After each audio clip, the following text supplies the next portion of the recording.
Assalamualaikum warahmatullahi wabarakatuh. Salam dan bahagia. Berjumpa lagi dengan saya, Ika Nurdiana Hiti, calon guru penggerak angkatan 11, kelas 105, UPT Satuan Pendidikan SDN Sukodermo, Kecamatan Purwosari, Kabupaten Pasuruan. Pada kesempatan kali ini, saya akan menyampaikan aksi nyata modul 1.4 Diseminasi budaya positif di sekolah.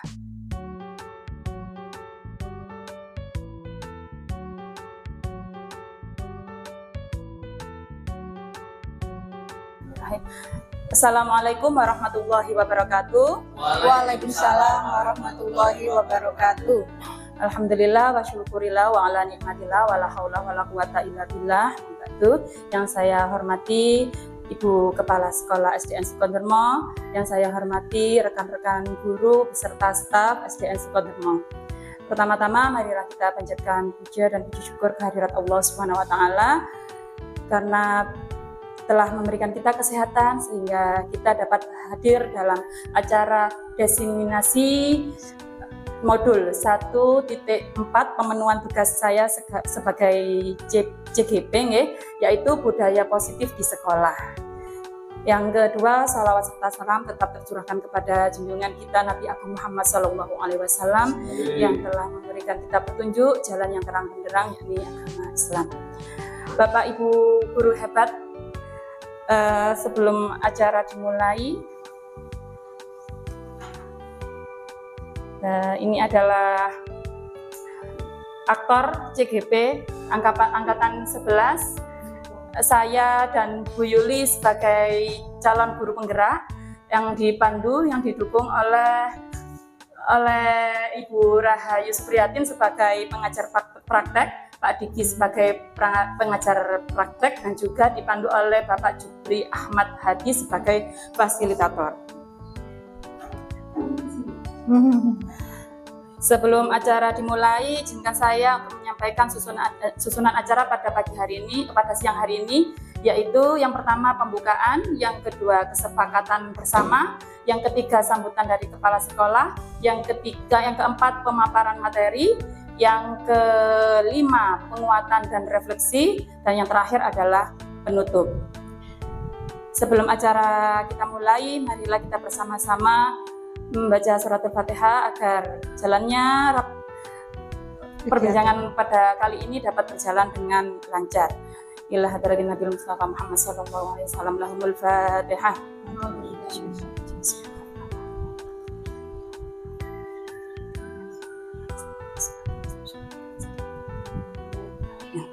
Terima kasih. Yang selanjutnya yaitu kesepakatan bersama ya. Sebelum kita mulai, kita harus sepakat pada jalannya rapat hari ini dari awal sampai akhir. Kesepakatannya bagaimana? Setuju napa mboten? Yang pertama, hadir sebelum acara dimulai. Setuju napa mboten? Setuju. Yang kedua, HP mode silent. Setuju. Yang ketiga, semua peserta aktif dan fokus mengikuti kegiatan. Setuju. Yang keempat, acungkan tangan jika bertanya. Setuju. Yang kelima, saling menghargai dan memberi apresiasi. Setuju. Ada tambahan atau ada dikurangi? Yang HP mungkin dikurangi apa tetap? Tetap ya. Terima kasih. Yang selanjutnya, nah sebelum kita masuk kepada materi, nah kita membuat yel dulu. Jadi guru hebat, semoga tergerak, lekas bergerak, mari menggerakkan. SDN Sukodermo, jaya, jaya, jaya. Seperti itu nggih? Bersama-sama nggih? Biar ngantuk karena sudah siang. Yuk.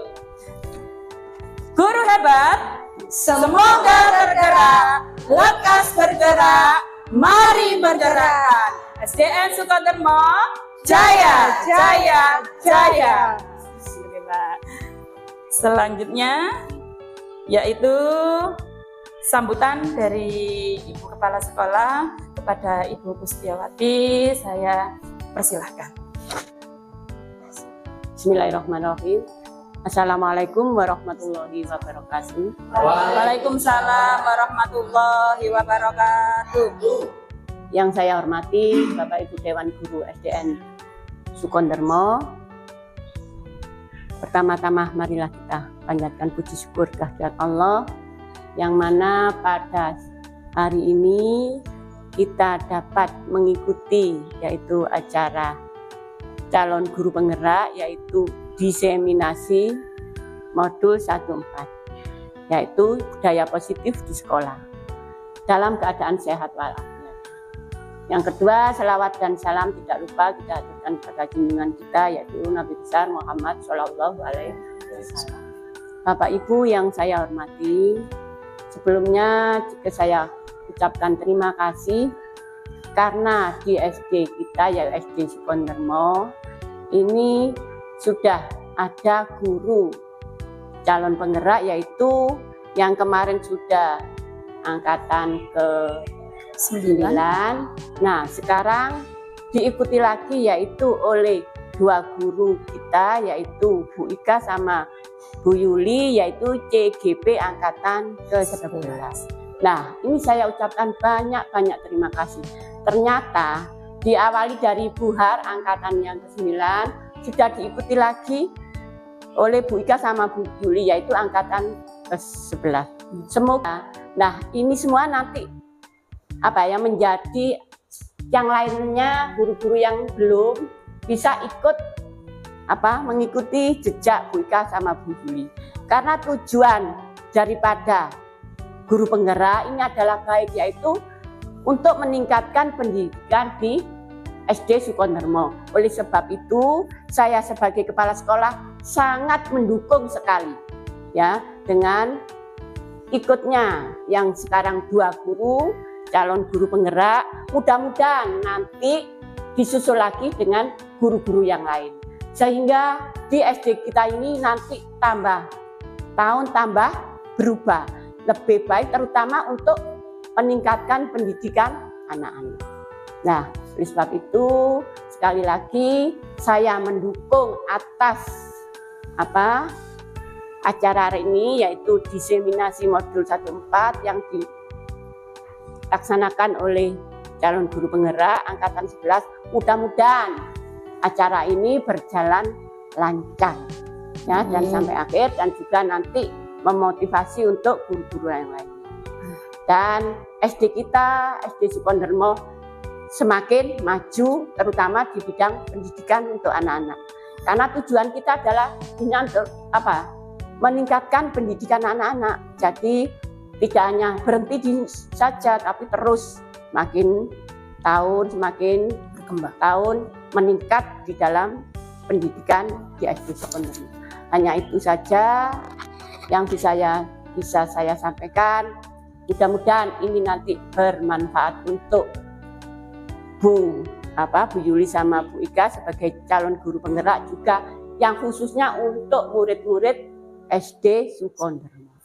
Tetap semangat ya Bu Yuli. Tadi sudah guru penggerak, Guru hebat. Bergerak dan menggerakkan. Hanya itu saja.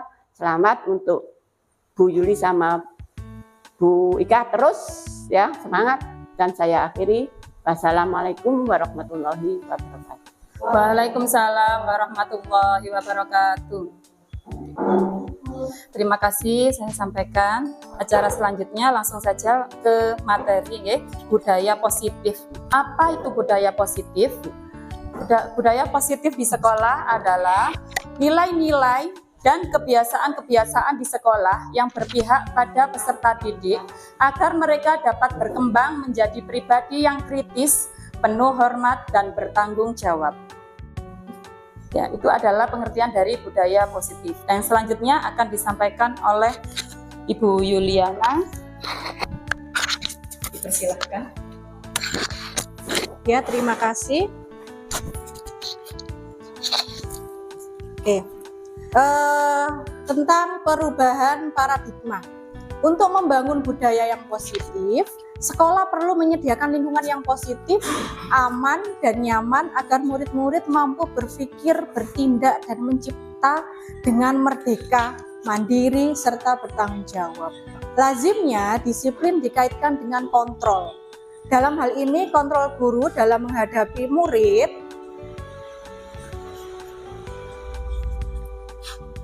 menurut Ki Hajar Dewantara bahwa tujuan pendidikan yaitu menuntun segala kodrat yang ada pada anak-anak agar mereka dapat mencapai keselamatan dan kebahagiaan yang setinggi-tingginya, baik sebagai manusia maupun sebagai anggota masyarakat.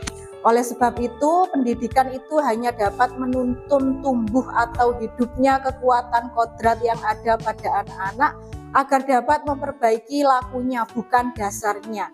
Hidup dan tumbuhnya kekuatan kodrat anak. Itu adalah pengertian pendidikan menurut KHD. Kemudian perubahan paradigma teori kontrol atau ilusi kontrol. Yang pertama yaitu ilusi guru mengontrol murid.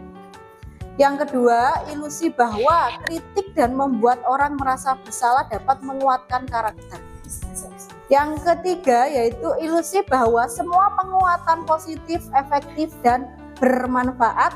Dan yang terakhir, ilusi bahwa orang dewasa itu memiliki hak untuk memaksa dalam hal yang positif. Kemudian selanjutnya, apa sih disiplin itu? Berasal dari bahasa Latin yaitu disciplina yang artinya belajar. Makna asal dari kata ini berkonotasi dengan disiplin diri dari murid-murid Sokrates dan Plato. Disiplin diri membuat orang menggali potensinya menjadi sebuah tujuan apa yang dia hargai. Namun dalam budaya kita, makna kata disiplin telah berubah menjadi suatu yang dilakukan seseorang pada orang lain untuk mendapatkan kepatuhan, seperti peraturan. Kemudian kecenderungan umum adalah menghubungkan kata disiplin dengan ketidaknyamanan, bukan dengan apa yang kita hargai atau pencapaian suatu tujuan mulia. Jadi disiplin itu kadang membuat anak itu tidak merasa nyaman karena tidak sesuai dengan keinginannya. Biasanya anak kan seperti itu ya. Kemudian Anda tidak bisa mengontrol orang lain, hanya Anda yang bisa mengontrol diri Anda. Jadi kita yang berpegang teguh dari diri kita sendiri. Disiplin adalah kemampuan memerintah diri sendiri dalam mengontrol dan menguasai diri untuk memilih tindakan yang mengacu pada nilai-nilai yang kita hargai dengan penuh tanggung jawab tanpa terperintah orang lain. Itu yang kita harapkan. Jadi anak-anak itu mampu mendisiplinkan dirinya sendiri tanpa harus dipaksa atau disuruh. Maksud dari nilai-nilai yang kita hargai adalah nilai-nilai kebajikan, sifat-sifat positif manusia yang merupakan tujuan mulia yang ingin dicapai setiap individu, yaitu seperti nilai-nilai beriman, bertakwa kepada Tuhan Yang Maha Esa, dan berakhlak mulia, mandiri, bernalar kritis, berkebinekaan global, gotong royong, dan kreatif. Ini adalah ciri-ciri dari profil pelajar Pancasila. Menyanyikan profil pelajar Pancasila, masih ingat pembuatan apa? Hanya muridnya saja yang ingat, gurunya lupa? Ingat? Hafal ge? Oke, siap. Yuk bersama-sama. Profil pelajar Pancasila. 1, 2, 3. Pelajar Pancasila beriman dan bertakwa pada Tuhan Yang Esa dan berakhlak mulia, berkebinekaan global, gotong royong mandiri, kreatif dan bernalar kritis. Tepuk tangan untuk kita semuanya. Oke, itu adalah lagu untuk mempermudah biar ingat anak-anak tentang profil pelajar Pancasila. Oke, lanjut, monggo Bu Ika. Oke. Kita lanjutkan dengan teori motivasi perilaku manusia. Istilahnya agak rumit, tapi di dalamnya ternyata mudah dipahami dan kita laksanakan. Apakah itu benar atau apakah itu kurang tepat? Nah, kita belajar bersama-sama di sini, nggih. Yang pertama, teori motivasi yang pertama, untuk menghindari ketidaknyamanan atau hukuman. Apa yang akan terjadi apabila saya tidak melakukannya? Ini biasanya dilakukan anak-anak berperilaku tapi ada rasa takut di sana. Mereka nggak nyaman. Saya akan melakukan ini nanti sama Bu Guru dihukum. Lah kan ada ketakutan di sana. Lah itu dari mana motivasinya? Dari luar, yaitu dari guru. Saya nggak mau melakukan ini nanti sama Pak Irul digebuk misalnya seperti itu. Lah itu termasuk motivasi eksternal. Yang kedua yaitu untuk mendapatkan imbalan dari orang lain. Nah, ini salah satu contohnya yaitu bentuknya apa? Hadiah, imbalan. Misalnya, ayo kerjakan ini nanti saya kasih uang. Ayo kerjakan ini nanti saya kasih bintang misalnya ya. Itu bintang itu juga itu adalah motivasi eksternal. Ya. Dan motivasi eksternal ini tidak bisa membuat untuk jangka panjang, hanya jangka pendek saja. Apabila dikasih hadiah, mereka melaksanakan. Tapi kalau nggak ada hadiah, nah seperti itu. Juga dengan ketidaknyamanan, misalnya di dalam kelas 4 ya, anak-anak melaksanakan sesuatu karena takut sama Bu Ika, takut nilainya dikurangi sama Bu Ika kalau saya berbuat salah. Lah nanti kalau di kelas 5, apa yang terjadi? Apa yang terjadi? Anak-anak akan kembali ke perbuatan yang tidak baik itu tadi karena sudah tidak belajar dengan Bu Ika lagi. Nah seperti itu. Jadi motivasi eksternal ini kurang dianjurkan dalam pembelajaran. Oke. Lah yang dianjurkan itu yang mana? Yang motivasi internal ini. Lah untuk apa? Untuk menghargai dirinya sendiri. Lah bagaimana caranya? Dalam hatinya itu harus ada kata ini. Saya akan menjadi orang yang seperti apa apabila saya melakukannya. Misalnya anak itu diam-diam nggak ada orang memukul temannya. Nah, kalau anak yang memiliki motivasi internal, dia akan menahan diri. Oh iya, kalau saya lakukan ini, saya jadi anak yang nakal. Nah, kalau saya jadi anak yang nakal, nanti kalau besar saya mau jadi apa? Lah itu yang harus kita munculkan dalam diri anak-anak. Seperti itu. Nah ini adalah tujuan dari disiplin positif yang tadi. Dari tujuannya untuk menumbuhkan motivasi internal tanpa ada embel-embel hukuman dan imbalan. Seperti itu. Selanjutnya yaitu kebutuhan dasar manusia. Kita sebagai manusia, tidak masuk dulu ke anak-anak, kita sebagai manusia adalah orang yang membutuhkan apa di dalam diri kita. Misalnya saya sebagai seorang perempuan, misalnya saya memiliki kebutuhan cinta dan untuk diterima. Misalnya seperti itu ya. Mungkin Pak Irul apa? Kebutuhannya apa Pak? Kesenangan. Di sini ada 5. Penguasaan, kebebasan, Kebutuhan kesenangan. yang mana Pak? Itu yang gambar love itu apa ya? Cinta kasih dan diterima. Kalau yang bintang? Yang bintang penguasaan. Penguasaan. Terus Kesenangan. Survival itu bertahan hidup. kayak kalau saya itu suka yang kesenangan. Itu kesenangan ya. Iya. Terima kasih. Dengan kesenangan kita bisa menyampaikan materi atau dapat materi dengan jelas.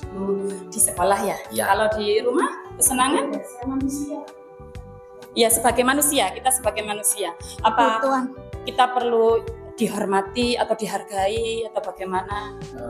Dengan kesenangan kita itu mudah dihormati, dapat penghormatan juga. Dari kesenangan itu kita dapat kebebasan. Terima kasih, tepuk tangan untuk Pak Guru hebat Pak Irul. Tepuk tangan. Terima kasih, betul sekali ya, karena setiap manusia ada kebutuhan dasarnya di dalam dirinya ya. Kebutuhan dasar manusia itu terdiri dari 5 macam ya. Yang pertama gambar hati kata Pak Irul adalah cinta kasih dan diterima. Yang kedua gambar bintang itu penguasaan. Yang keempat kebebasan. Yang ketiga kebebasan, yang keempat kesenangan, dan yang Terakhir. center yaitu survival, yaitu untuk bertahan hidup. Nah sekarang apabila tadi kebutuhan dasarnya tidak terpenuhi, maka apa yang akan terjadi? Misalnya tadi saya kebutuhan dasar saya adalah cinta kasih dan diterima. Misalnya, terus suami saya di rumah tidak memberikan apa kebutuhan dasar saya, misalnya saya tidak terpenuhi, misalnya ini saya saja, ya nggak lain, mungkin terwakili dengan ibu-ibu yang lain ya. Terus apa yang akan saya lakukan? Saya akan cemberut kan ya, saya akan marah-marah, diam-diam marah, ada suami lewat, gitu nggak? Males-malesan. Saya keluar apa? Keluar sifat negatifnya, nggih. Jeleknya keluar, karena apa? Karena kebutuhan dasar saya tidak terpenuhi. Begitu juga dengan murid kita di sekolah. Apabila kebutuhan dasar anak-anak tidak terpenuhi, maka muncullah sikap-sikap negatif yang anak-anak munculkan di sekolah. Misalnya diam-diam temannya dipukul, nah, terus diam-diam dia merenung sendiri di pojokan. Nah, itu mungkin salah satu kebutuhan dasar anak-anak tidak terpenuhi. Jadi tugas kita sebagai guru yaitu untuk memberikan apa ya, menanyakan untuk mengetahui apa sih penyebabnya. Oh, dari ini, dari apa yang mereka ceritakan, oh ternyata kebutuhan dasar yang ini yang mereka tidak punya, dan kita akan mencari solusi. Jadi kembali lagi, kita tidak serta-merta menyalahkan anak karena apa sikap negatifnya, tapi kita harus melihat kebutuhan dasar apa yang tidak terpenuhi dari anak tersebut. Seperti itu. Selanjutnya. Nah, ini ada kasus Ibu Ani, guru kelas 5 di SD Pelita Hati, sedang bingung menghadapi ulah salah satu murid di kelasnya, namanya Agus. Beberapa anak telah datang dan mengeluhkan Agus yang seringkali meminta bekal makan siang mereka dengan paksa. Jika Anda menghadapi situasi seperti ini, nah, seperti yang dihadapi Ibu Ani, apa yang akan Anda lakukan? Menurut Anda, kira-kira apa alasan Agus melakukan itu? Coba diamati dulu. Ada Bu Ani, ada kasus Agus, muridnya Bu Ani, meminta bekal makan siang secara paksa kepada temannya. Jika Anda sebagai Bu Ani, apa yang Anda lakukan? Menurut Anda, kira-kira apa alasan Agus melakukan hal itu? Diamati dari kebutuhan dasar manusia tadi, yaitu kebebasan, penguasaan, survival itu bertahan hidup, kesenangan, atau cinta kasih. Monggo, ada yang bisa menjawab? Kira-kira apa kebutuhan dasar? Nggih, Pak Irul? Pegang aja. Yang diperlukan Agus Nggih. itu sebenarnya ada beberapa di sini. Ada yang cinta kasih, ada yang yang bulat merah itu apa ini? Kesenangan. Kenapa cinta kasih, Pak? Di sini kayaknya si Agus itu perlu perhatian dari orang tua. Jadi kenapa dia berbuat seperti itu kepada Ani? Mungkin di rumah orang tua itu sibuk dengan pekerjaan, sehingga dia itu lupa dengan persiapan atau bekal anaknya. Berhubungan dengan itu, maka Agus ini tidak baik-baik saja, tidak senang. Sehingga dengan tidak senangnya, kan seharusnya dia senang masuk sekolah dengan bekal yang ada, menerima materi pelajaran, ketemu temannya di sekolah. Nah, sehingga di sekolah dia membuat ulah itu karena dia tidak merasa nyaman di rumah maupun di sekolah, sehingga membuat ulah itu mengambil bekal temannya itu karena tidak membawa bekal. Jadi cinta kasih orang tua itu perlu, menyenangkan anaknya itu juga perlu, sehingga di sekolah dia semangat berangkat sekolah. Oke, Bapak Ibu salim, assalamualaikum, begitulah awalnya berangkat sekolah itu. Terima kasih. Terima kasih, tepuk tangan untuk Pak Irul. Jawaban yang sangat sempurna dan Nggak ada jawaban yang lain. masuk akal. Mungkin ada jawab yang lain. Enggak, sehat sini. Terima kasih. mungkin agak berbeda dengan yang disampaikan oleh Pak Irul nggih. Jadi saya ngambilnya dari sudut pandang dengan kebutuhan anaknya, itu ngambilnya 2 poin. Kalau dilihat dari sudut pandangnya anak itu survival, bertahan hidup, kemungkinan kenapa Agus ini sering ngambil bekalnya anak, nyambung juga ketika memang kondisi kebutuhan ekonominya nggak ada, sehingga dia kebutuhan hidupnya dia bertahan untuk hidup, kepengen milik temannya, sehingga dia di rumahnya tidak terpenuhi sehingga ngambil milik temannya. Itu poin yang pertama ketika dia bertahan hidup karena tidak terpenuhinya karena kondisi ekonomi tak apalah itu. Yang kedua, penguasaan itu beda lagi nih. Terkadang anak ini hanya main-main karena merasa dia itu punya power, kekuatan menguasai sehingga jahil kepada temannya. Padahal dia terpenuhi. Yo kadang bawa bekal apalah. Cuma terkadang ada model anak-anak seperti ini yang mengganggu temannya, usil kepada temannya karena dia punya sok menguasai, merasa puas kalau jahilin temannya. Ya. Jadi sifat Agus ini kalau menurut saya itu bisa dilihat dari sudut pandangnya, dia bisa survival karena dia memang kondisinya kalau di rumahnya tidak terpenuhi. Tapi kepenguasaan ketika dia sudah terpenuhi tapi dia punya sifat yang arogan, yang mentang-mentang seperti itu. Lah, apa yang Anda lakukan? Kira-kira alasan Agus seperti itu alasan Agus. Terima kasih. Assalamualaikum Tepuk tangan untuk Bu Suhartini. Mungkin dari Bapak Ibu yang lain, Bu Lilis, Bu Indah, monggo. Tadi ada 3 poin ya yang masuk nggih. Survival, penguasaan, sama cinta dan kasih sayang. Nah, sekarang kita dengarkan menurut Bu Indah bagaimana? Kebutuhannya Agus di sini jelas tidak terpenuhi. Yang pertama, kita lihat dulu. Kenapa sih Agus kok minta ke temannya? Apakah Agus ini membawa bekal? Apakah dia membawa bekal tapi masih kurang? Nah, di sini kita akan menambah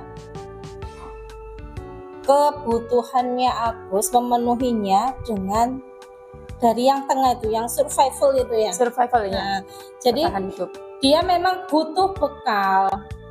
Kalau pertama itu kita tanya sih, kita dekati dulu Agusnya. Kenapa sih Agus ini kok melakukan minta bekal ke temannya? Kalau memang nggak bawa, ditanya kenapa sih kok nggak bawa? Apakah dari rumah itu memang tidak dibuatkan ibunya? Nah, kalau memang tidak dibuatkan oleh ibunya, berarti dia itu kurang kasih sayang dari orang tuanya. Kalau memang karena tidak dibuatkan oleh orang tuanya, kita bisa mendekati orang tuanya juga. Nah, supaya Agus tidak melaksanakan kegiatan itu lagi, sehingga aman di kelas. Nah, begitu. Terima kasih Bu Indah, tepuk tangan untuk Bu Indah. Jawabannya sangat bagus. Nah, sekarang kita lihat poin-poinnya satu persatu nggih. Lilis mau menambahin? Ini. Dalam konteks penerapan disiplin positif, Ibu Ani sebaiknya mencari tahu dulu alasan Agus melakukan tindakan tersebut agar mengetahui kebutuhan mana yang sedang berusaha dipenuhi Agus.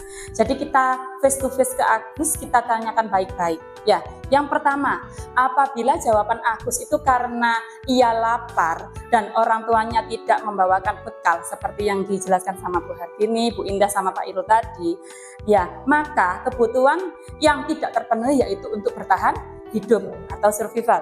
Yang kedua, apabila jawaban Agus karena ia senang temannya jadi memperhatikan dia, ya, jadi wah, aku kira kan jadi mau mengarah ke Agus, gitu. Kebutuhannya yaitu cinta kasih dan kasih sayang. Jadi butuh untuk jejak koncoan ngenten iki lho Bu, nggih. Jadi oh ya njaluk dikoncoi, caranya dia seperti itu, nggih. Terus yang ketiga, apabila jawaban Agus adalah dia merasa hebat karena temannya jadi takut dan menuruti keinginannya. Nah, seperti yang katanya Bu Hartini tadi, yaitu jadi kebutuhan dasar yang tidak terpenuhi yaitu penguasaan. Butuh pengakuan dari temannya kalau dia itu mampu, aku berani, aku bisa mengalahkanmu, seperti itu, nggih. Terus yang keempat, apabila jawaban Agus karena dia merasa bosan dengan bekal yang dibawa, dia sudah membawa bekal, tapi bosan dengan bekalnya yang dibawa itu karena selalu membawa bekal yang sama, ya bosan. Jadi kebutuhan yang tidak terpenuhi yaitu kebebasan, ya membutuhkan pilihan. Jadi bosan dengan menu itu saja, maunya itu ganti-ganti menu. Ya, kalau ganti-ganti menu, dianya tidak mengganggu teman atau tidak mengambil bekal temannya. Yang terakhir yaitu apabila jawaban Agus adalah karena iseng saja, dia menikmati ekspresi wajah temannya yang kelabakan, ya, wajah temannya yang kesel, nah seperti itu. Nah, itu adalah kebutuhan kesenangan. Selesai mengganggu, dia bahagia, ekspresinya ada kan ya anak-anak di sini ya yang seperti itu ya, usil, jahil, seret, tapi senyum-senyum melihat temannya kaget atau bersedih seperti itu. Itu ternyata kebutuhan yang belum terpenuhi yaitu kesenangan. Biasanya anak-anak yang suka jahil seperti itu, biasanya yang seperti itu. Oke. Nah, selanjutnya yaitu 5 posisi kontrol guru. Ini adalah yang kita lakukan kepada anak-anak. Yang pertama, ini fokus ya, kita kan guru. Jadi ini, apakah kita melaksanakan ini? Ya, yang pertama penghukum tidak. Alhamdulillah, Pak Irul. Enggak apa-apa. Oh, seperti Ya, itu. menuntun kan kita menuntun. Oh, tidak ada berarti ya? Alhamdulillah. Pak Safir tidak pernah menghukum? Oh ya, alhamdulillah aman. Bu Lilis aman, Bu Lilis? Aman ya, tidak pernah menghukum. Alhamdulillah. Berarti level pertama aman. Sekarang kita naik ke level yang kedua. Kita tidak menghukum. Terus yang level kedua yaitu membuat merasa bersalah. Doh ya apa serek, sampean kok koyok ngene, kamu nggak kasihan nggak sama Bu Ika? Nanti Bu Ika dimarahin sama kepala sekolah, itu membuat merasa bersalah. Apakah pernah melakukan seperti itu? Ya. Apa kalian tidak kasihan? Bu Ika capek, misalnya itu, misal seperti itu pernah tapi tidak sering, boleh. Mungkin pernah, mungkin Kadang tidak sering, oh tidak. Kalau kita membuat masa bersalah itu anaknya nggak masuk. Oh seperti itu. Oh, itu untuk tergantung masalahnya. Oh tergantung masalahnya. Tas pun Pak itu. Jangan apa. Seneng, seru. Beda, kalau dengan saya beda. Saya pembuat merasa bersalah. Nah, anak itu supaya merasa bersalah dan di kemudian hari dia tidak akan mengulangi. Jadi loh ya, kalau begini gimana? Salah kan kamu? Nah, tolong ya selanjutnya jangan diulangi. Mulai sekarang. Gitu, Bu. Terima kasih, Pak. Selanjutnya yaitu sebagai teman. Kita care sama anak-anak. Kita menyetarakan level kita dengan anak-anak. Kita masuk ke dunianya mereka. Jenengan melaksanakan seperti ini napa mboten di kelasnya? Ya, saya melaksanakan. Sering apa jarang? Sering. Pak Safir? Sering ya, akrab dengan anak-anak, dengan bahasanya anak-anak nggih. Bagaimana dengan Bu Indah mboten? Nggih, terus pundi? Kalau saya amati ada di TikTok itu yang Pak Yudi yang cerita murid itu loh. Oh iya. Itu di situ tuh Pak Yudinya itu seperti teman banget. Iya. Itu dipijitin lah. Iya. Di komen-komen sama muridnya, dia fan-fan aja. Iya. Nah, nanti gimana sih ke depannya akhlaknya anak-anak ini? Nggak ada jarak antara guru sama temannya, sama aja. Berarti ada efeknya gitu. Iya, jadi nggak bagus lah. Fun, tapi ada efeknya ke belakang. Seperti itu. Masih ada batasnya. Harus ada batasnya. Masih ada, harus ada tetap teman tapi ada syaratnya. Iya, ada batas. Seperti itu. Iya. Iya, biasanya gitu. Arahnya ke situ biasanya. Ya malah kalau di TikTok itu yang komen itu yang ibu-ibu itu malah kepingin jadi muridnya Pak Yudi semua. Pak Yudi itu ganteng apa Pak Bu? Iya ganteng. Oh, saya juga mau jadi muridnya Bu. Oh iya. Oke, lanjut. Yang level selanjutnya yaitu pemantau. Pemantau ini yaitu kita memantau keadaannya anak-anak. Setelah itu diberi tindak lanjut. Yang terakhir level paling tinggi yaitu adalah manajer. Ya, yang manajer itu menurut saya yang paling tepat itu kita manajernya anak-anak. Nah, seperti itu deh. Nah, ini adalah ulasannya, Bu. Berarti dari 5 posisi kontrol yang paling tepat untuk guru adalah manajer. Menurut saya. Nggak jelas. Menurut Bu Lilis apa? Kira-kira Oh ya, Bu Lilis, mangga Bu Lilis. dari 5 itu. Silang ya. Ini penghukum, pembuat merasa bersalah, Guru, teman, pemantau. Kita sebagai apa? Pemantau juga. Pernah Iya. melaksanakan jadi pemantau. Terus yang kedua itu Pembuat merasa bersalah. ya membuat merasa bersalah. Pernah juga. Kadang kalau kita sudah Iya. merasa capek, nggih. Betul Dengan sekali. murid banyak, ya mungkin ya Soalnya terakhir juga kadang, murid nggih. beda-beda karakternya juga. Iya, Bu. iya, Tidak betul, sama betul. juga. Ya, Oke. Nah, sekarang kita lihat lagi dari penghukum. Apa yang dilakukan guru? Guru itu menghardik, nunjuk-nunjuk, ya, terus menyakiti anak-anak, misalnya jewer, memukul, ya, terus menyindir-nyindir. Nah, itu adalah karakter guru penghukum. Nah, pembuat merasa bersalah yaitu ibu kecewa sama kamu. Nah, itu membuat merasa bersalah. Sama contohnya yang saya tadi praktekkan, nggih. Terus yang kedua, teman membuat alasan-alasan untuk muridnya. Ayolah, lakukan demi ibu, misalnya gitu. Kata-katanya mengikuti anak-anak. Ya, masa kamu tidak mau? Ingat tidak, ibu pernah bantu. Lah, itu kan kata-katanya pertemanan, nggih. Nah, terus pemantau. Nah, pemantau ini kita sering-sering mengingatkan peraturan. Ayo, peraturan di sekolah apa? Kamu harus seperti itu. Nah, mengingatkan lah, itu adalah sebagai pemantau, nggih. Itu adalah sebagai pemantau. Kita sering-sering mengingatkan peraturan. Ayo peraturannya skala, ayo pakai seragam, ayo pakai, ya itu memantau, masih memantau. Ya. Dan yang terakhir adalah manajer. Nah, ini hasilnya. Kita lihat di hasilnya dulu. Kalau menghukum, nanti hasilnya anak-anak itu akan memberontak. Nggih, ada kan anak-anak kalau kita kasih tahu tambah marah-marah, guru. Nah, seperti itu. Itu adalah kekurangan dari menghukum. Lalu menyalahkan orang lain. Dan anak ini lebih sering berbohong, mencari amannya. Daripada nanti saya dihukum, saya bohong Lah, itu adalah efek dari guru penghukum. Jadi penghukum ini kurang tepat, nggih. Ini adalah paling dasar dan sangat tidak diperbolehkan. Efeknya ini loh yang sangat. Nah, kalau bohong dari kecil nanti sampai besar untuk menghindari hukuman tadi, titik-titik bohong, sedikit-sedikit bohong, itu akan berbahaya. Nggih. Nah, yang selanjutnya pembuat merasa bersalah. Nah, hasilnya nanti apa? Nah, nanti anak-anak menyembunyikan masalah mereka. Aku gak cerita ke Bu Ika kah? Nanti aku kasihan sama Bu Ika, nanti Bu Ika sedih. Kan takut dia merasa bersalah. Kalau dia cerita, loh kan gak seakan Bu Ika lah kan jadinya kacret. Ya takut jadinya gak mau bercerita, tidak mau terbuka. Betul Bu Yuli.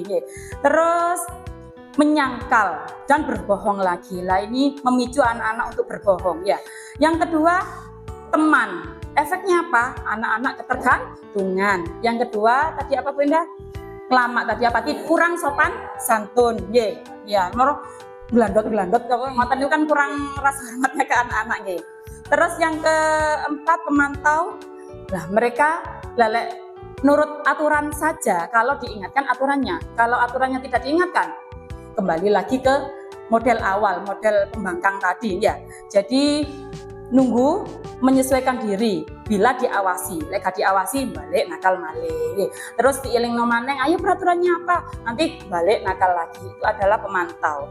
Lah kalau manajer ini level paling tinggi, identitas keberhasilan, sukses, ya menghargai diri sendiri, ya. Apa yang dilakukan guru kepada murid-muridnya, guru sebagai manajer, yang pertama yang dilakukan yaitu mengajukan pertanyaan-pertanyaan yang membuat anak-anak jujur apa adanya dan kita mencari solusi, tidak mencari kesalahan. Kalau kita mencari solusi, anak-anak nanti akan terbuka dengan kita. Oke. Terus pertanyaan apa yang dikatakan gurunya? Apa yang kita yakini? Lah, kita mengerucut lagi ke keyakinan kelas. Jadi kenapa sih keyakinan kelas terutama di PGP ya, pendidikan guru penggerak itu sangat ditekankan karena itu akan membentuk budaya positif, disiplin positif ke anak-anak sehingga anak-anak bisa mengontrol dirinya sendiri tanpa bantuan kita. Dimanapun mereka berada, mereka bisa mengontrol diri sendiri. Nah, itulah bisa tujuannya. juga membentuk karakter anak. Betul sekali, ya, membentuk karakter anak untuk menjadi pribadi yang baik. apa yang kita yakini, apa yang bisa kau kerjakan untuk memperbaiki masalah ini, ya itu tadi solusi ya. Terus muridnya akan menjawab, kalau mereka berhasil dan mereka akan berkata, bagaimana caranya saya bisa untuk memperbaiki keadaan, tidak malah kabur dari masalah, tapi mau menyelesaikan masalah dan tidak akan mengulangi lagi. Nah, itu adalah motivasi. 5 posisi kontrol kita sebagai guru. Jadi kita sebagai guru, Hal yang paling tepat itu tadi apa Pak Irul? manajer. Adalah manajer. Kita ajak bicara face to face dan kita selesaikan bersama-sama. Bukan guru yang menyelesaikan, tapi anak yang bisa menyelesaikan masalahnya sendiri. Realnya memang sulit karena karakter anak itu Berproses, beda-beda. Ya. Ada yang mudah dikasih tahu, ada yang sulit, ada yang sangat sulit, malah lebih membangkang kadang gitu. Jadi memang harus sesuai dengan kebutuhan anak. Pengaruhnya juga dari lingkungan rumah. Ya, kalau sudah di sekolah wis ditandani, sudah rapi, di rumah orang tuanya tidak mendukung, maka kembali lagi. Nah, ini Jadi seperti guru ini. ya jadi dokter, ya jadi manajer, ya jadi apa ya, banyak Macam-macam ya. banyak. Iya. Jadi nanti permainannya ini, kalau bilang melebar, bukan melebar, menjauh berarti yang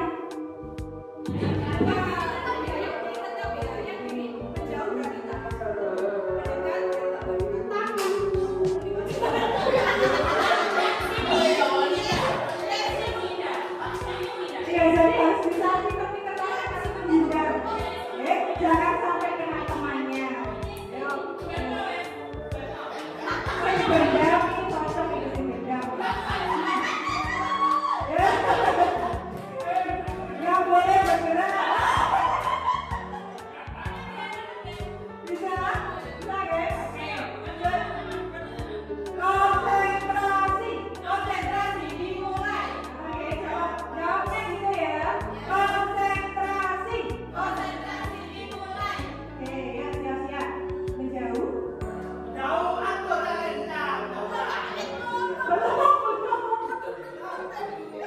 Yang ini diam saja. Menjauh. Ayo. Semangatnya dulu. Mendekat. Belum ditangkap, belum. Mendekat.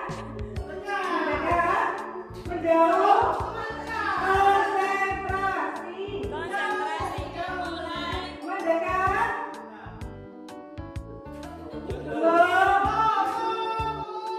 Menjauh. Tangkap. Lagi-lagi gantian sekarang gantian. Tangannya gantian posisinya. Ayo yang itu. Nah gitu. Konsentrasi dimulai. Mendekat. Jauh. Mendekat. Jauh. Tangkap.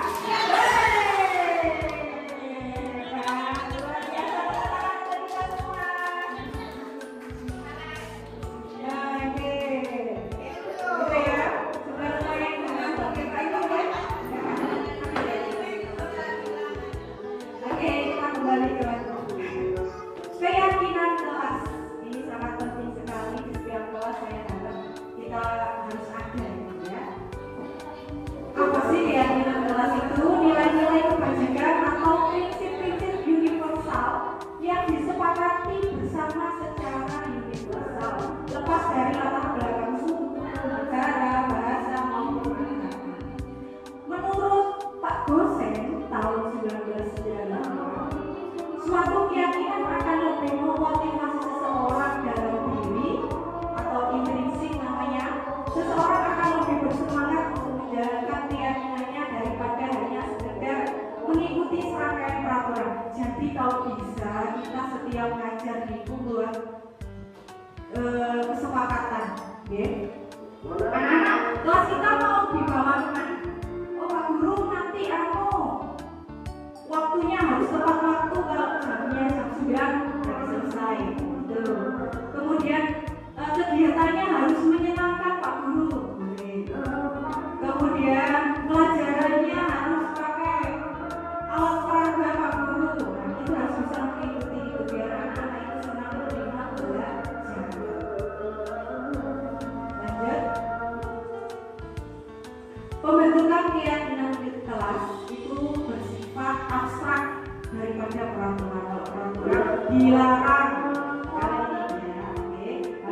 harus terang, lebih rinci, lebih konkret.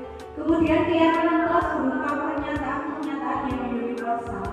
Pernyataan keyakinan kelas senantiasa dibuat dalam bentuk positif. Kemudian misalnya selama pembelajaran dilarang makan di kelas, saling menghargai teman, sopan terhadap guru dan teman itu contoh kata-kata positif. Keyakinan kelas sebenarnya tidak terlalu banyak hingga mudah diingat, ya nggak usah panjang-panjang seperti peraturan sekolah. Kemudian semua warga kelas sebaiknya ikut berkontribusi dalam membuat kegiatan kelas lewat curhat atau pendapat. Bersedia meninjau kembali keyakinan kelas dari waktu ke waktu, jadi setiap hari berganti berubah itu boleh, sangat boleh. Okay? Kemudian nah ini bedanya peraturan sama keyakinan. Ya. Peraturannya itu selalu kembalikan tentangnya nilai kebajikannya apa, tanggung jawab. Kita melatih anak untuk tanggung jawab. Kemudian peraturan dilarang mengganggu orang lain. Nilai kebajikannya apa, menghormati orang lain dan diri sendiri. Kemudian peraturan hadir di sekolah 15 menit sebelum pembelajaran dimulai. Nilai kebajikannya menghormati orang lain, komitmen pada tujuan, itu ya. Kemudian dilarang melakukan kekerasan. Nilai kebajikannya bisa keselamatan, menghormati orang lain. Kemudian dilarang menggunakan narkoba. Nilai kebajikannya pastinya untuk kesehatan. Ya. Kemudian bergantian atau menunggu giliran. Nilai kebajikannya menghormati orang lain, kesabaran, dan mungkin bisa ditambahi kedisiplinan. Gunakan masker. Nilai kebajikannya kesehatan, keselamatan. Kemudian jangan berlari di kelas atau koridor, itu untuk keselamatan dan keamanan. Ini adalah contoh membuat kesepakatan kelas, itu ada keyakinan kelas yang sebelah sana. Anak-anak yang menulis bisa nanti ditempel. Oh, yang paling banyak ini kita ambil, terus kita buat, kita tempel di kelas. Jadi dari anak-anak, bukan kita yang menentukan, bukan kita sendiri, harus dari kedua belah pihak.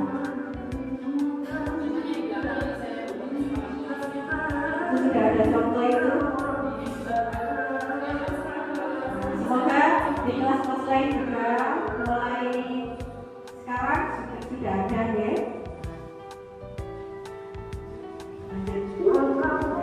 Nah, segitiga restitusi apa segitiga? Jadi namanya segitiga itu berarti ada 3 sudut di situ ya. Proses menciptakan kondisi bagi murid untuk memperbaiki kesalahan mereka sehingga mereka bisa kembali pada kelompok mereka dengan karakter yang lebih kuat. Melalui restitusi guru dapat membantu murid menjadi lebih memiliki tujuan disiplin positif serta memulihkan dirinya setelah berbuat salah. Jadi membuat anak itu mengakui perbuatannya, kemudian bisa memperbaikinya, bisa menyelesaikan masalah. Membuat murid untuk jujur pada diri sendiri, mengevaluasi dampak dari kesalahan yang dilakukan, memberikan penawaran bukan paksaan. Jadi kita nanti harus dari hati ke hati, okay? Tanpa ada hubungan, tanpa ada paksaan.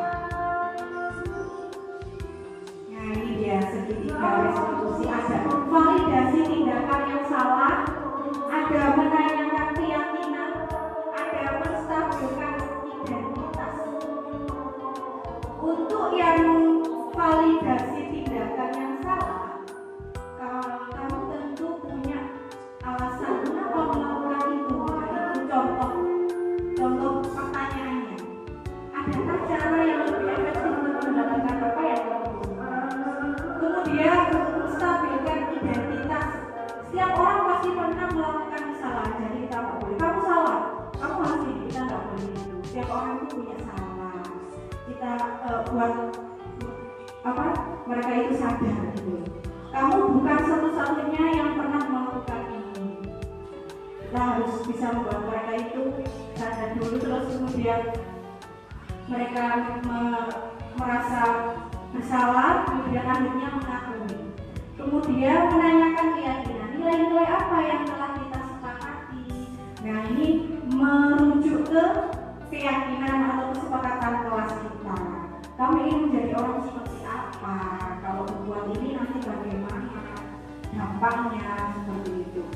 Kemarin saya dan Bu Ida juga sudah melakukan segitiga restitusi kepada anak yang pernah melakukan salah.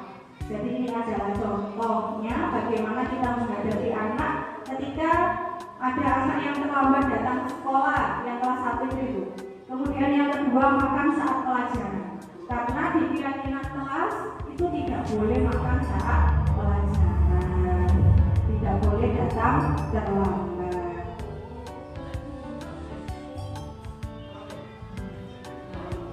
Ini contoh ya.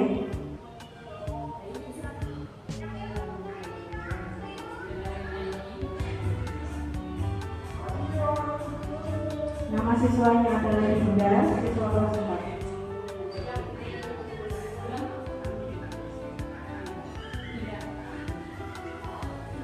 Ini yang sering dilakukan anak-anak, membuang sampah sembarangan.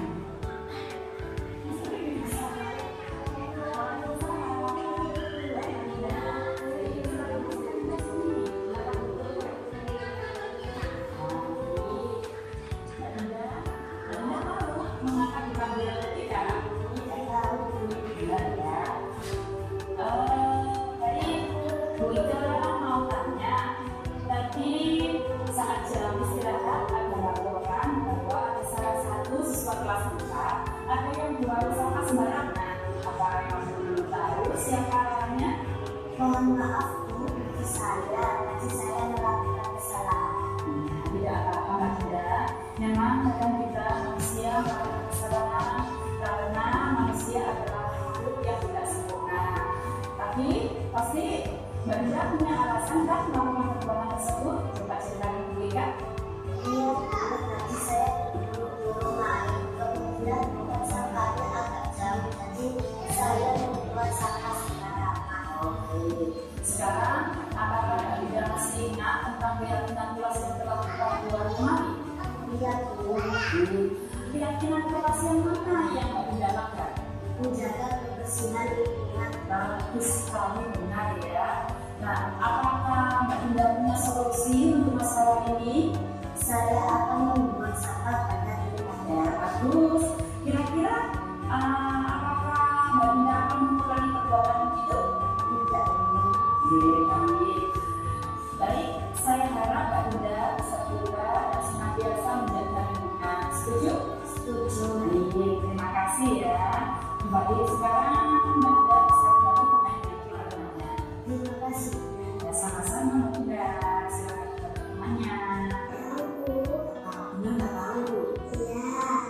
Oke, lalu kemarin dulu lihat saat buang sampah lalu makan di kelas. Benar apa salah? Benar Bu. Ibu tahu makan itu ada kebutuhan buat kita, tapi kita juga harus tahu kapan waktunya makan. Kita harus mengerti saat pelajaran itu kita perlu makan. Memangnya tadi pagi lain nggak sarapan? Tidak Bu. Mengapa lain nggak sarapan? Kalau dari saya akan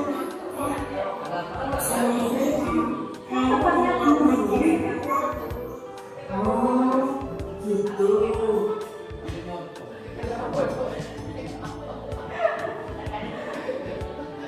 Iya, itu ya, itu adalah contoh mengatasi anak yang bermasalah. Ya, semoga kita bisa menerapkannya. Kita langsung terakhir ya, terakhir refleksi. Yang pertama, perasaan saat ini setelah Anda mendengarkan pemaparan kami tentang budaya positif, apa yang Anda rasakan? Silahkan dituangkan dalam kertas ini. Yang kedua, setelah mengikuti materi atau pembahasan diseminasi pada hari ini, saya jadi paham bahwa materi kita banyak sekali yang 3 target saya selanjutnya adalah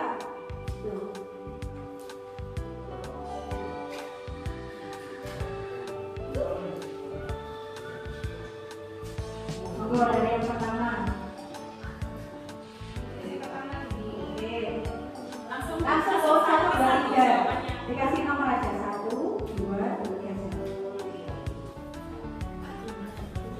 Nomor.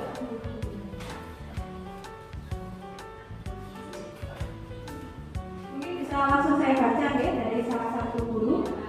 Untuk pertanyaan yang pertama, perasaannya dari Bunda tadi setelah mengikuti kegiatan hari ini bahagia, mendapatkan ilmu pengetahuan yang baru.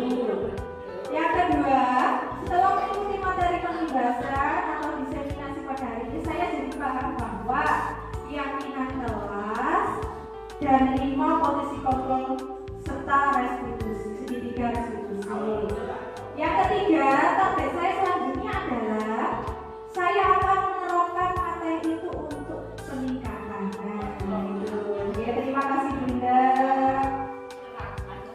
Terima kasih.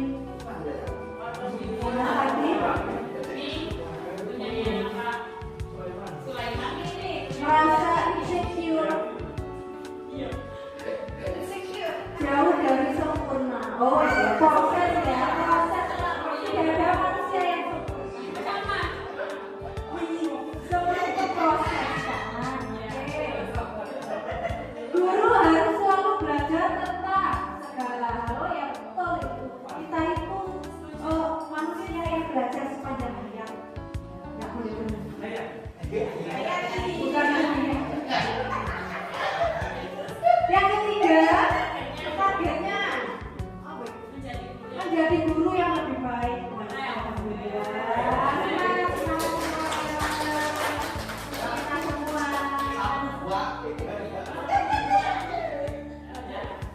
Oke, itu dari Pak Irul. Yang pertama, senang sebagai motivasi. Yang kedua, menangani anak harus dengan pendekatan betul sekali. Kita harus bisikan dengan anak. 3, di kemudian hari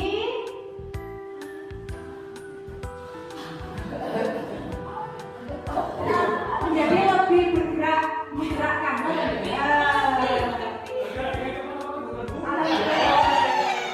Sesuai dengan bentuk guru tergerak, tergerak dan menggerakkan. Baiklah Bapak Ibu, terima kasih sudah mau datang, mau belajar, mau berpartisipasi dalam kegiatan kami sebagai guru penggerak, calon guru penggerak dalam kegiatan budaya positif ya, diseminasi budaya positif. Semoga apa yang sudah kami sampaikan bisa menggerakkan Bapak Ibu guru semua dalam meningkatkan kualitas kita sebagai guru dan bisa membuat anak-anak menjadi lebih berkarakter yang baik untuk masa depan mereka. Sebelum saya akhiri, apabila ada kurang lebihnya, ada perkataan atau perbuatan dari kami yang kurang berkenan, kami mohon maaf yang sebesar-besarnya. Dari kami berkata wassalamualaikum warahmatullahi wabarakatuh.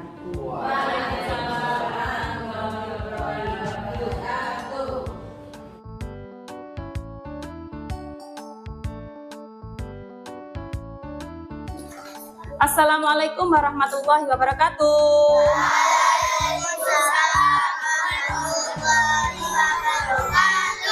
Apa kabar hari ini? Baik. Baik, Bu Guru. Alhamdulillah. Sehat-sehat Bu Guru. Alhamdulillah. Terima kasih Allah. Allahu Akbar. Kelas 4. Alhamdulillah, baik. Pada kali ini kita akan membuat keyakinan kelas. Apa itu keyakinan kelas? Bingung ya? Kesepakatan kelas. Apa itu kesepakatan kelas? Bingung kan? Nah, kesepakatan kelas atau keyakinan kelas itu mirip-mirip dengan peraturan kelas atau peraturan sekolah. Kalian tahu peraturan sekolah? Tahu. Coba sebutkan salah satu peraturan sekolah kita. Tidak melakukan bullying. Tidak boleh melakukan bullying, tidak boleh membuang sampah sembarangan. Apalagi datang lebih awal. Itu adalah peraturan sekolah, tapi berbeda dengan keyakinan. Kalau peraturan itu adalah sekolah yang membuat. Gimana pembetul? Nah, tapi kalau keyakinan kita yang membuat sendiri, anak-anak yang membuat, bukan guru di luar, tapi saya dengan anak-anak yang membuat. Sehingga apa? Kalau keyakinan kelas kita yang membuat, kita akan tanggung jawab dengan keyakinan kelas yang telah kita sepakati bersama. Ya. Jadi sekarang Bu Ika mau tanya sih, kalian itu memimpikan sekolah atau kelas yang bagaimana sih? Coba dibayangkan. Pasti menyenangkan kalau sekolah saya seperti apa gitu. Sudah ada bayangan? Sudah ada ya. Nah, sekarang saya bagikan, coba kalian tulis di sini mimpi kalian itu kepingin sekolah atau kelas yang seperti apa ya.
Oke.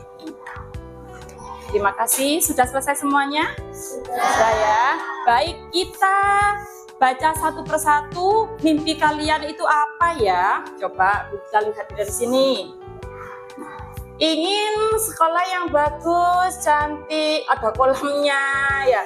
Kelas yang estetik, tiket sesuai jadwal. Nah, kalau kelas yang estetik, cantik, bagus, berarti kalian harus apa, Nak?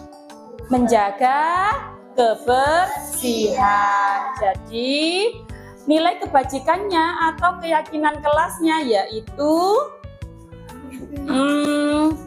apa? Menjaga kebersihan. Ya, ini ya. Keyakinan kelasnya selalu menjaga kebersihan. Maka akan tercipta sekolahan yang bersih dan bagus. Selanjutnya, ya ini sama ya. Ingin bersih dan cantik dan saling menghargai temannya. Setuju apa Mbak Ten? Setuju.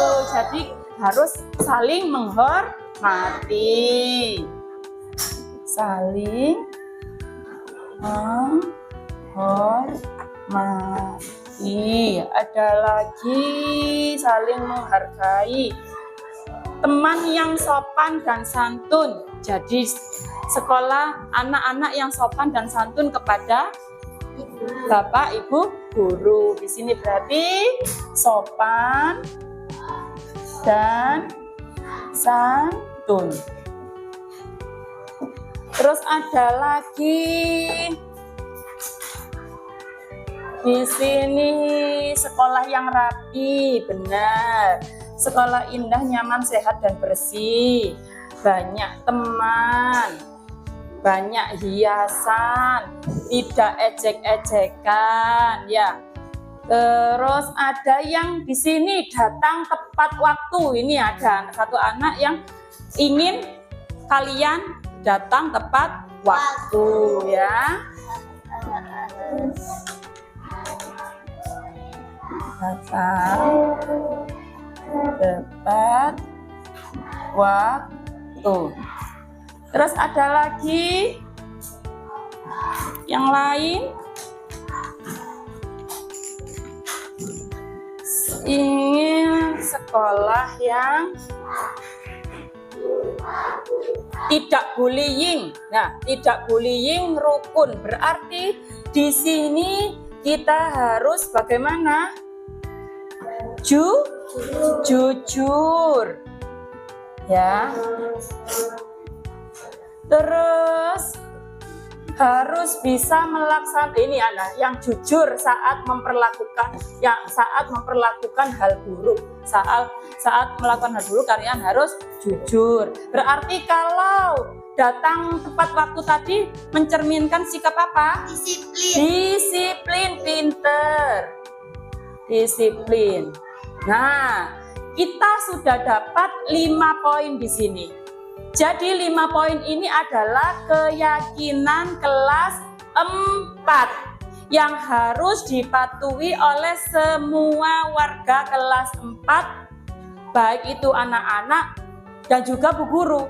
Bu guru kan juga warga kelas 4 ini, jadi bu guru juga harus mengikuti aturannya ini. Bu guru juga harus menjaga kebersihan, bu guru juga harus menghormati dan menghargai anak-anak, ya. Bu guru juga harus sopan dan santun ke anak-anak, lebih lagi anak-anak bu guru. Bu guru juga harus datang tepat waktu ke dalam kelas. Bu guru juga harus jujur. Bu guru juga harus disiplin. Begitu juga dengan anak-anak. Bagaimana dengan yang melanggar? Berarti kalian yang melanggar, berarti kalian sudah tidak melaksanakan keyakinan kelas dengan sempurna. Lah itu harus diperbaiki. Kalau bisa jangan sampai melanggar. Ya, sampai di sini ada pertanyaan? Tidak ada. Ya, terima kasih untuk kerjasamanya membuat keyakinan kelas. Saya harap kelas ini menjadi kelas yang hebat, kelas yang bersih, kelas yang rukun, sekolah dengan bahagia dan nyaman. Ya, terima kasih. Saya ucapkan wassalamualaikum warahmatullahi wabarakatuh.